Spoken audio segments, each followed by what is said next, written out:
opportunity to construct a trail, for example, a bridge that's being replaced or something, and we say, hey, we have this trail coming along, so we're going to do this segment. And then, so there might be some of that, and there's, I think, yeah, there's an area between, say, Hawley and once you get into Becker County, all the way out to Detroit Lakes. It seems to be kind of a bit of a lower priority for maybe our area and also for Becker County folks. And so you might see more happening out by Detroit Lakes, and you might see more happening out, in the Hawley to Moorhead, Buffalo River area. So that's kind of what we're thinking. But at the same time, when you have those sections, it also might create some momentum and some urgency for people to want to see it completed and funding might be more available. Well, thank you. Thank you. Dan, this is Holly. In the past, years ago, we had a representative from the DNR come and speak to the park board when they were working on the master plan or the alignment. And there was a number of connection spots in Moorhead that were considered at that time. One of them was Trollwood, actually wasn't even built yet, but that was one spot coming into the Yumcomston downtown, through downtown. But the one I think that was settled on was coming in through the rural county because they thought that had the most land availability up on 11th Street into our Homestead Trail, or by MB Johnson Park up north in that location. Do they consider the connector, and then it would connect all the way through down to Blue Stem, past the Yumcomston, our river corridor plan? And you're right, there is regional trails, and that's where we get our money out of the legacy money, Janelle, for what we're going to talk about next, these regional trails. And so the Greater Minnesota Regional Parks and Trails gives out that legacy money on trail connectors. And I don't think the Heartland does qualify because it's a state trail. But is there any sense, Dan, that connector has been determined yet?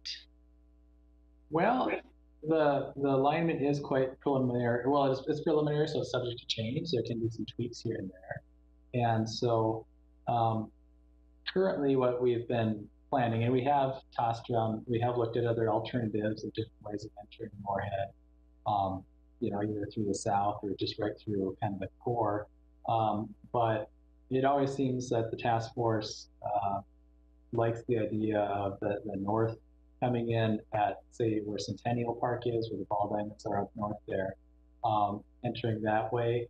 And then, like Holly was saying, from there, that could be quite close to, you have a shared use path along 15th Avenue, which if you're looking on the North Dakota side, there's also bike lanes that go right down 12th Avenue continuously there. So there's some good connections there. And also, like Holly is saying, that would connect to the trail system that's in Moorhead, more or less, and then that could connect to Homestead Park. So in that vicinity is what we're looking at. And of course, MB Johnson is looked at too. And that's still definitely possible, kind of going to Moorhead in that part of town. Thanks, Dan. So much more north than south is what's being looked at still. Correct, yeah. Yeah, okay, thank you. Any additional questions for Dan? Going once. Okay, well, yeah, thanks again, Dan. We appreciate the info and look forward to hearing more on this in the future. All right, thank you for letting me present. If there's anything else, I can stick around. Otherwise, I can sign off. Yeah, I think you should be good. If you want to stick around, you're welcome. All right, I'll listen for a little bit. Thank you. All right, item number 7, update on the river corridor trails projects. Holly, you want to get this one started?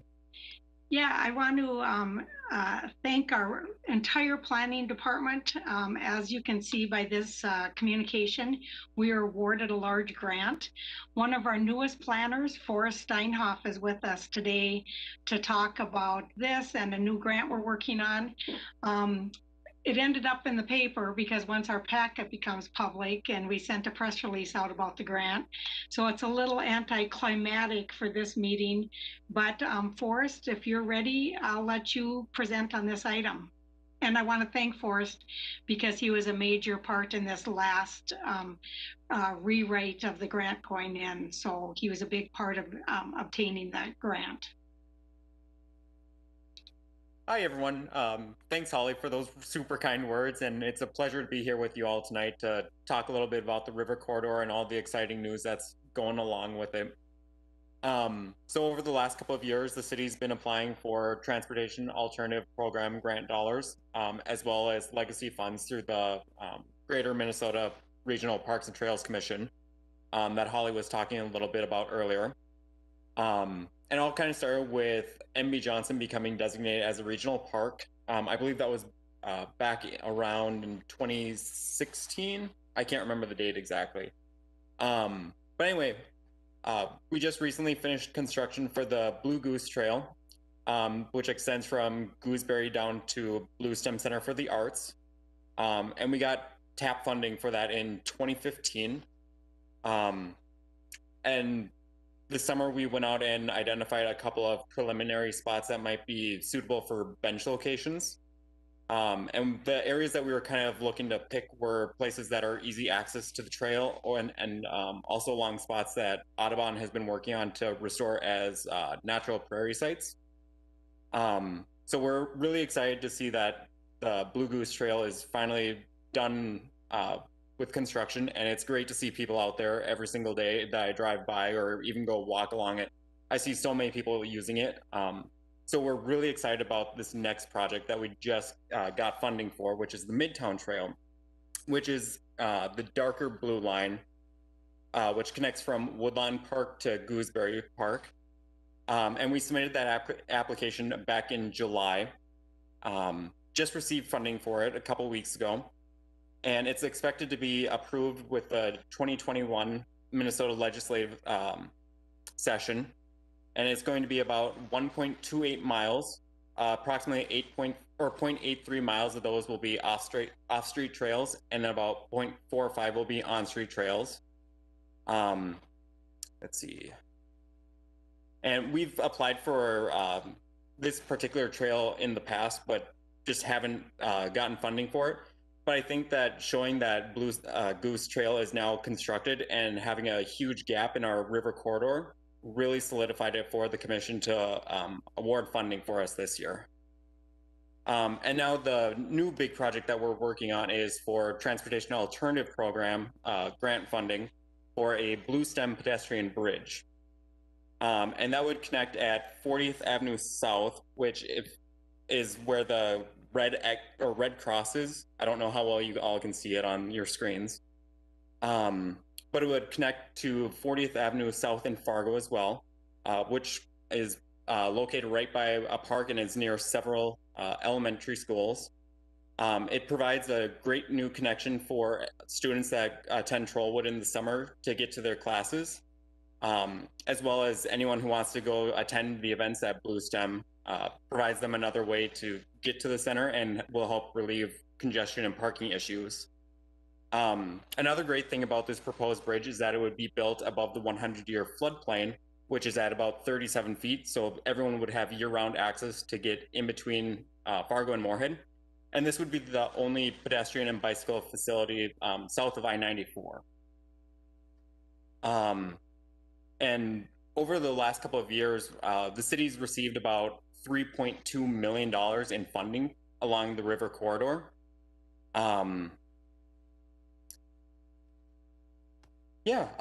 Let's see. And then along with the pedestrian bridge at Blue Stem, the bridge is expected to cost a grand total of about $4.8 million. $4 million of that would be for construction itself, with about $800,000 being for design and construction management. Because of the West Central Transportation partnership, the funds are very competitive, and so we're asking for a grant of $600,000.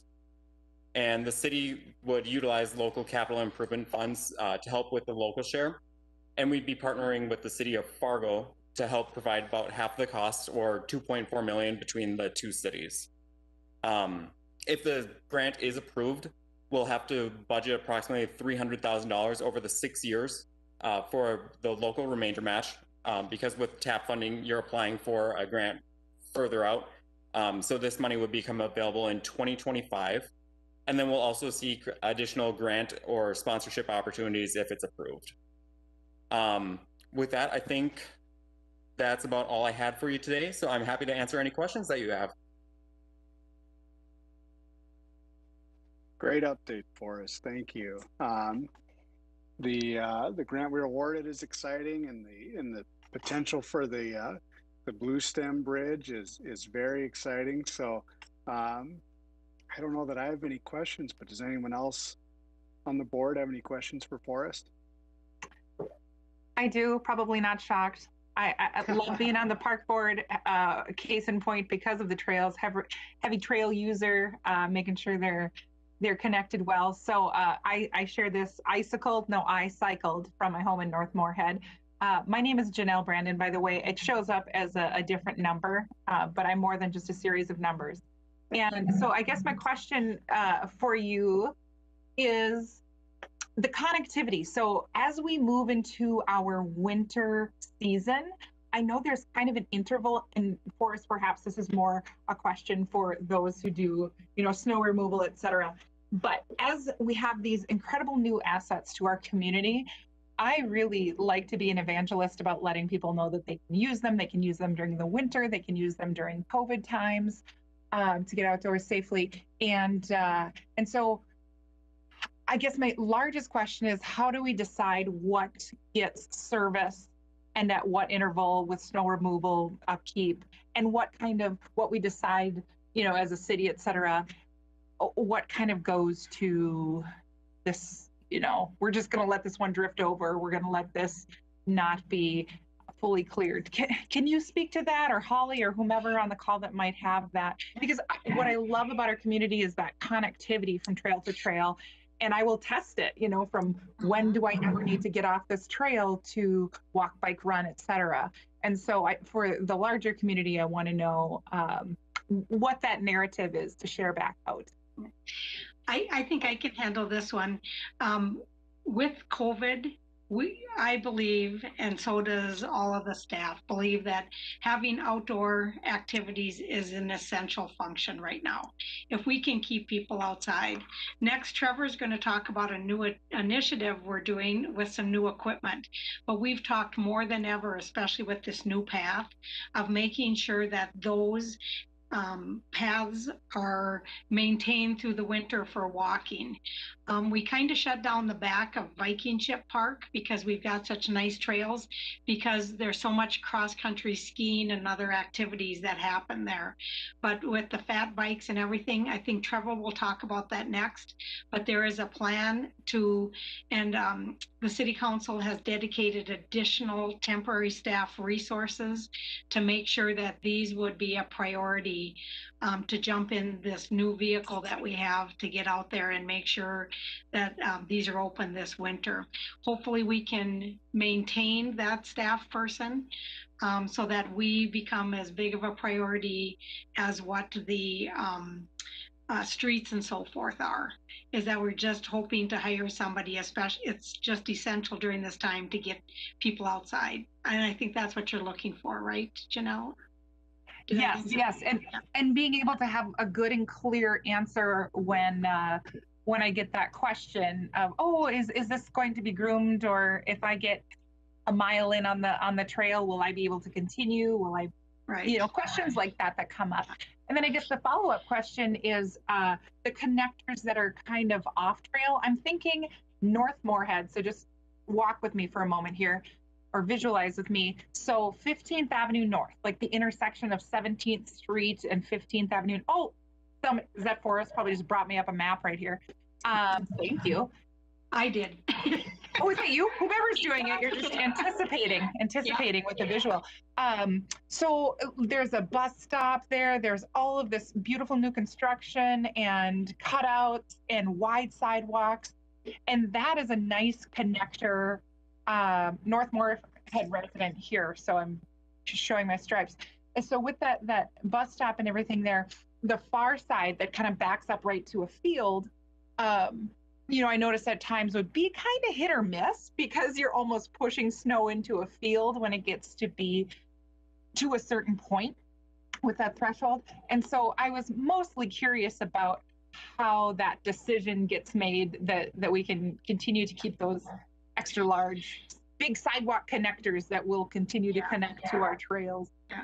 And I don't know what's private here. Are you talking about along 15th Avenue up here? Yeah, 15th Avenue North. Yep. And then 17th Street is one of the larger intersecting points there. Yeah. You know, I'll get back to you, Janelle, on that. Randy, Darlene, I think you're on the call. I think in the summer we put on our website when the bridge is up or down based on flooding, when we've raised those. But I do believe that we post when all the trails have been groomed and where they're groomed. Randy, Darlene, can you correct me on where that's posted and what we could possibly do there to address Janelle's concern? Yes, the bridges, I know that's on the main page. As far as trail being groomed, that's more for like cross-country ski. So that just kind of depends on the updates we get from like either the Pens group or from Mike in maintenance. So maybe there's a possibility to post it where we do the bridges on make it more or an easier find. And again, pushing that out to our Facebook page and other avenues to the public, kind of. But we're hoping that we're going to groom on a daily basis, especially when it snows. All we need now is snow, but then also I can check on that sidewalk connection for you. Thank you. And just truly to the overall, trail connectivity, I guess it's not even a concern. One, it was a curiosity, and two, how can I continue to evangelize this incredible expanded trail system, upwards and forwards, left and right throughout Moorhead right now. I think it's incredible work that has been accomplished just this past year. I think this is our most significant amenity that we have. And all I need to do is look out the window of this wonderful building I work in to see people walking daily, using their breaks downtown to use it. It is really an asset that can be used by all ages and is used. And years ago, we did a study. It was 66% of the people said it was the #1 desire for an amenity in Moorhead. So we've tried to do that. And luckily, we've been able, with the planning department and a whole team of engineers and so forth, to get this legacy money. It would not have been possible in Moorhead without that. And thank you for the clarification on, state regional trails legacy fund. That's helpful to know where it's coming from. Excellent. Good input, good discussion. Any other questions or thoughts from any of the other board members? All right. Well, thanks again, Forrest. We appreciate the update. And up next, item number 8, Trevor will be presenting on the outdoor programming during the pandemic. As Holly mentioned, that was a good segue into this next part of the meeting. So Trevor, go ahead and take it away. Yeah, hi James. Just want to do quick audio. I jumped on late. You guys give me a head nod if you can hear me all right. All right, awesome. Sound good. So yeah, as Holly kind of just previously mentioned, we're really on our park side, amongst our programmers and staff over here, trying to really figure out a way to really boost some outdoor engagement amongst the community. With the new governor orders that came out this last week, this next month we're really limited on what we are able to provide to the community, especially as the events and activities are limited to one household is kind of what Governor Walz kept using. But as we move forward and past this time and those restrictions, we have a lot of things that we're kind of working on and planning. And through the agenda, I'm going to kind of take you guys to probably the spreadsheet where it shows the activity and the yep, right there. This might just give a little bit more information and summarizes a little bit of everything that was on that first page too on the memo. So I think the biggest thing that we'll be providing is our ski rentals at the Yumcum Center, and then our skating rinks that are out through the various parks and whatnot around town. But the ski and snowshoe rentals will be new at the Yumcum Center and Viking Ship Park this year. We've had those rentals just on Saturdays and Sundays at MB Johnson in the past. This year, to kind of promote more and more people to go out, we're hoping to move that downtown.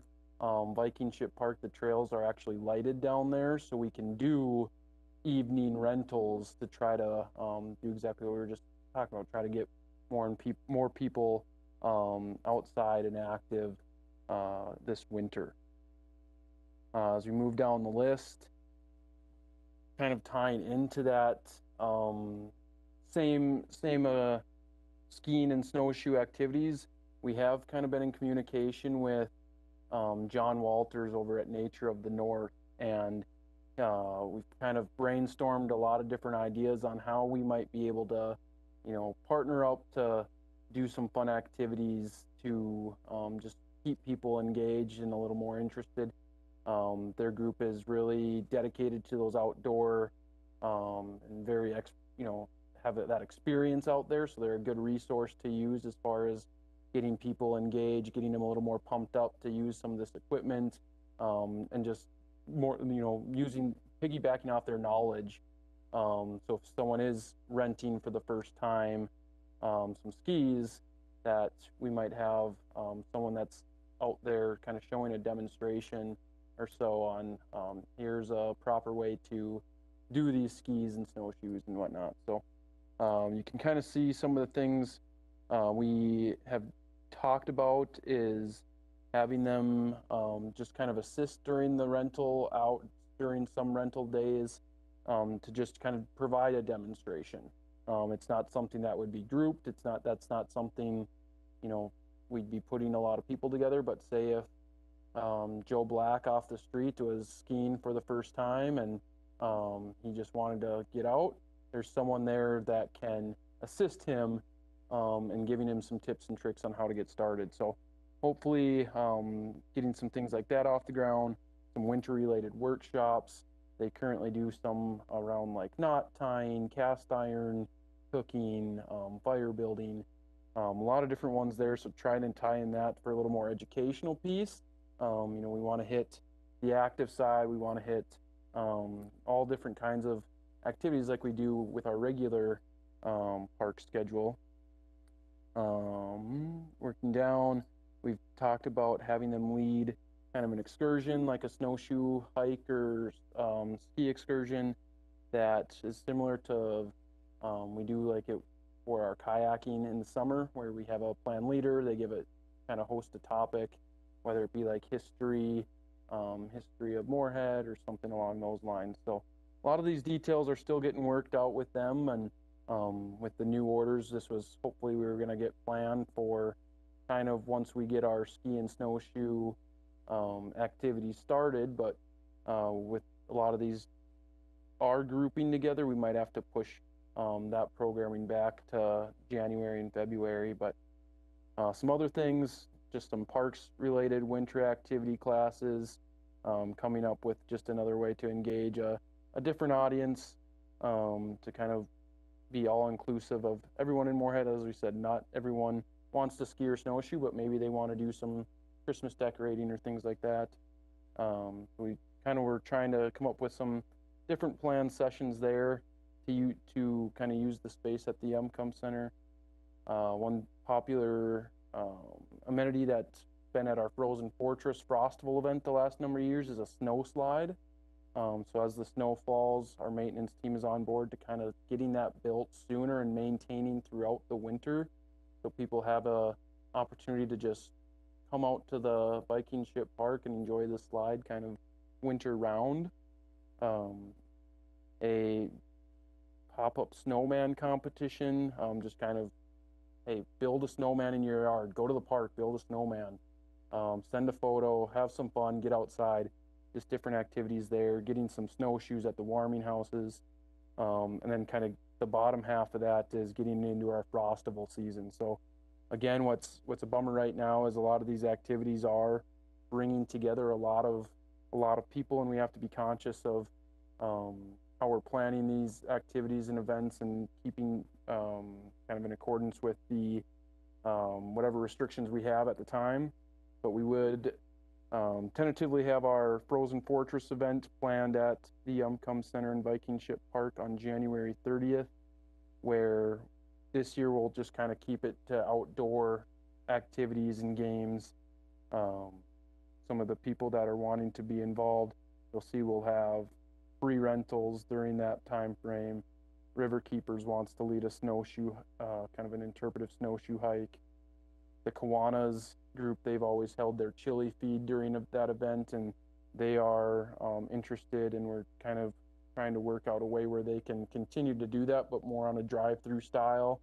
You know, maybe it's when the kids and the families are done playing in the snow, they can pull through and grab their chili, or beforehand, same kind of the same way there. Windsor Waffles, kind of a newer business. If you've been to the Moorhead Center Mall, they do their Waffle Wednesdays, kind of a dessert treat there. They want to come out, and we're hoping to have them a part of it. And then the NBA will have their snow sculpture competition going on kind of throughout that whole week. Some of the other events, Ice Bowl Disc Golf Tournament hosted at Woodlawn. One nice thing that about Woodlawn too is that we're planning kind of through these groomed trails is to have those pathways, the snow packed down so that people can play disc golf year round too. We see a lot of, that's been an activity that I think's picked up a lot here in the last couple of years, and people getting outside now during COVID. We want to keep that amenity available for everyone.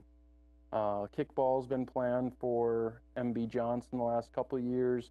Had some bad weather where we haven't been able to host it, but that would be a fun activity. Again, if we're able to kind of group people together. And then some new ones that we're kind of working on are a broom ball tournament at one of the outdoor rinks, doing a candlelight trail walk and bonfire down at the Yumcum Center. And then there's River Keepers is interested in doing stuff with the kayaking. But then there's a lot of other, Frostival in general is now kind of extended. Last year was the first year, but now there's activities going on in West Fargo, and Moorhead. And last year, the Moorhead Business Association got heavily involved, kind of promoting it amongst their members to come up with events just to help the parks in all the communities add to that Frostival calendar. So Carrie Larson at the NBA has really pushed her members, and if you go back one page, that first page, I think we had some of those listed on there. Harold's on Main has done a kickoff party that they're planning on doing again. The snow sculpture competition, as I mentioned, an open skate at the Collin Hockey Center. There'll be a winter kind of gear sale at the American Legion that's kind of coupled with a bonfire. And that's just a small list of some of the brainstorming that's happened in that committee amongst her members. There's a lot of other ones that have kind of been chatted about. Frostival is the Fargo Moorhead CVB. It is their brand, so all these events need to kind of get approval through them before they're able to be labeled as a Frostival event. But yeah, certainly a lot of stuff going on, and it will be great if we're able to, these restrictions get lifted a little bit and we're able to get everyone to participate in some of these activities outdoors. So it's gonna be a fun winter, and as Holly said, hopefully that snow comes so we are able to offer these amenities here. But yeah, if there's any questions that the board has for me on these, be happy to take them now.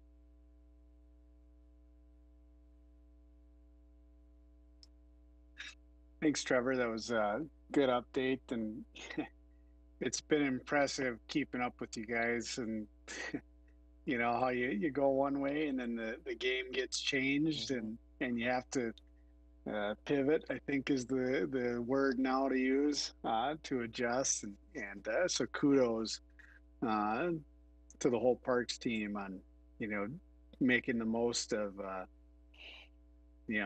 less than ideal time. So I feel like there was one. Oh, never mind. You addressed it. I had a question, but you got it. Does any other of the board members have any questions for Trevor? It'll be so fast. Just wondering if the cross-country ski and snowshoe rental is exclusively moved to the Yumcom Center and no longer at MB Johnson, just for clarification. Yep, that would be the plan for this season. We did have internal conversations about, hey, maybe we try to offer it in a couple locations, but we think we want to really just try to see what it'll be like downtown, really focus on that there. We think it'll be easier for people to get to, and with those lighted trails, being able to offer it on Tuesdays and Thursday evenings instead of just the weekends, I think will give people more options as well. Okay, thanks. Plus, it's kind of frightening if you're cross-country skiing and some mountain biker comes around the corner awful quick. So that's great. I don't know, Holly, if there's anything that I might have missed that you have to add, but. Nope, you did a great job. You know, what I have up now is the COVID changes. You know, just to reiterate, we just pivoted, as James said, is a perfect word, because we were back to running a number of activities.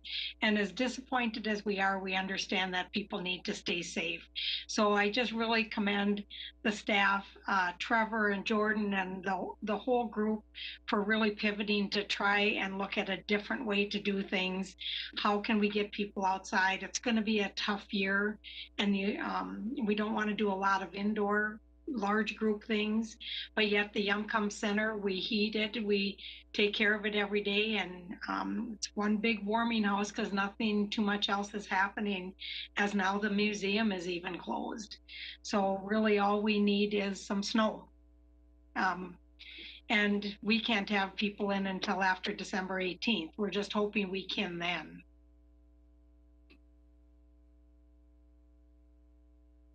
Right on. And none of the board members need to feel bad for asking questions. Discussion's good. So I hope everyone's encouraged to ask as many questions as you have. So excellent. If there's nothing else, thanks again, Trevor, and we'll move on to item 9, which, Holly, did you kind of start touching on the COVID-19, or is that I did, and this is information only. So if there were any questions on this, I can run through each item if you guys had questions, but it just showed the groups that we did have going that we had to stop again on this latest shutdown. This gives that list. Special events. We're starting a senior. This item right here is a group of senior stuff that we're doing. Julie Markson runs our senior program, and she's been trying to stay connected with the seniors we have and then to do some outreach to other seniors.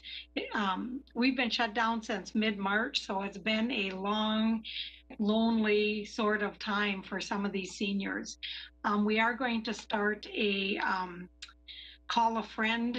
She's been calling the groups that we know of, but really reaching out into the community to see if seniors need a call.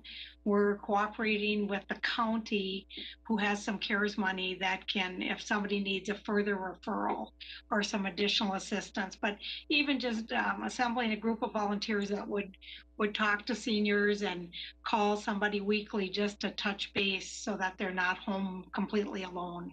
So we're starting that program in addition to this that you see. That'll be coming out early next week. And then these are just evaluations from before we shut, you know, kind of how we adjusted things like farmers market. So I'm sure you guys can read through all these details. There's a lot here. And then I just wanted to, I guess, run through the community fund. Obviously, we started the Moorhead Community Fund to raise money for these big projects that you see listed on the screen. Giving has somewhat been stalled. Today, we've got an account with the FM Area Foundation, and the Carrying Catalog has come out, and we have a dog park project there. We feel as if we have $35,000 to $40,000 worth of items yet at the dog park before we can cross that off. Additional agility equipment. We've purchased some signs. I'm not quite sure if those are up yet, but additional trees and different amenities for both the north and the south dog park. We're still raising some funds for. I received a $500 check on the weekend, so we're excited about that opportunity. But some of these are just really big items, such as $1 million items for inclusive playground, and the recreation center is many million. And some of that work has stalled a little during COVID. So this is kind of where we're at. We have a group. James represents us on the community fund board. A couple of the members now are taking on the dog park to at least get one of these scratched off. So focusing on that. And then I think based on our criteria, I think we've got some traction with the inclusive playground, with the Kiwanis and Lions Club and so forth. We'll bring that one back up, but we also have a lot of traction for one that is not listed, which is the nature playground through the Rotary. That work continues in their group. They've hired a planner to design it, and then they will start their capital campaign. So that gives you an update. Some public art opportunities going on.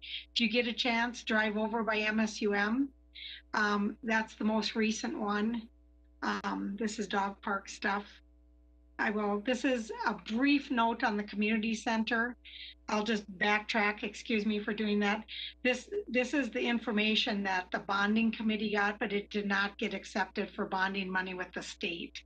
And so there really is no money to finance this project, and there is no work on really even design of this. It's more of a dream, a little bit like our bridge. That's a little farther away, but this talks about the grants, but if you look at the screen, you'll see the water tower art on the bottom for the new water tower. There's park bench art being installed on park benches, and then the electrical boxes, the signal boxes. So we have more efforts on that. And then this is the Photoville fence project. And this is a lot of pages, and it's kind of hard to explain, but basically a traveling exhibit that the Arts Partnership brought in, and it's in Fargo, West Fargo, and Moorhead. And it is art that was selected for inclusion, put on vinyl panels, and then those panels are installed on fencing. And so it brings public art to a community. It's been installed since October. It's over right off of 20th on the MSUM campus. We did not in parks have a fence that it would work on. Our only fence is out at Centennial Athletic Complex, and there's not a lot of people that go by out on 15th Avenue North in October and November. So it'd be worthwhile to go take a drive by MSUM and see the art that's on the fence line. And then we did not, I tried to get a challenge grant for our dog park through ARP. We were denied that grant. And again, we continue to write, but we do it in our time away from our everyday details. So all these grants just take a significant amount of time, but this one we did not get. This is our new bathroom for Village Green that has been hung up on approvals for permitting for some reason. We hope to have that installed. The maintenance guys aren't here, James, so I can't tell you where this is at. But according to the superintendent out of Village Green, he believes a deep frost at this point would be better to come across, because this will be dropped in with a crane onto a concrete pad that is already installed. So he's opting for waiting till the frost gets a little deeper, which is good because this has been sitting like this for months, waiting for some building codes approvals of some kind.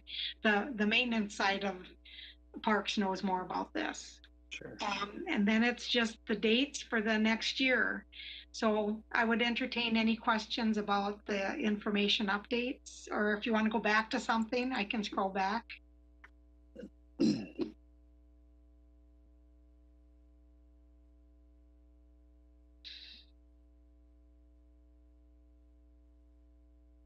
Anyone? You just did such a good job covering everything, Holly. Yeah, right. Okay, well, if there's nothing else, then thank everyone for their time this evening, and Holly and Trevor and everyone for all the great work you guys do. And yeah, we'll see you all in February. Who knows what the world will look like then. But with that, I can't remember. Do we need a motion to adjourn? Yeah. We do, right? Yeah. Okay, then I'll entertain a motion to adjourn. So moved by Heidi. Second by Sebastian. Motion to adjourn has been moved in second. All those in favor signify by saying aye. Aye. Aye. All opposed. Motion passes. Have a good evening, everyone. Thank you, everybody. Happy Thanksgiving. Yep, take care.